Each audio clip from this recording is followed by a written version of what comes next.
கர்ச்சனையால் களமற நான் யார் என்று தெரியாமல் என் வீர சேதவழியே நான் பாய்ந்தால் புலி கீழே சிங்கம் புலி தெரிந்தான்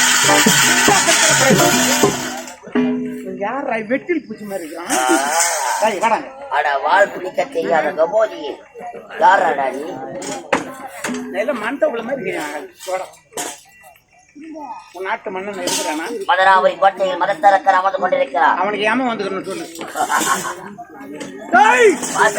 வந்துக்கிறான் 108 வந்துக்கிறான்.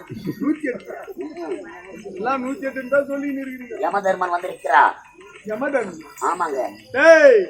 யமனையே எதிர்ப்பதற்கு திறப்படைத்தான் வீர புஜபல பராக்கிரம் நிறைந்த அதே மாதிரி அண்ணன் ஆட்சி சொல்லிக்கினே இருந்தாரு. ஐசி வேர்ல மூக்குல தீர்ப்பெல்லாம் சொறி விட்டுலாம் சொறி வச்சிருக்கேன். என்ன யம வந்து புடிச்சு போக மாட்டான் புடிச்சு போக மாட்டான்னு எங்க அண்ணங்க வெளியே டீ குடிச்சிட்டு வராங்க. அதே பார்த்தா சாகு வீடுகளை போட்டுக்கிறாங்க, செத்து போட்டுக்கிறாங்க. அதனால அது மாதிரி சொல்லாதீங்கன்றேன்.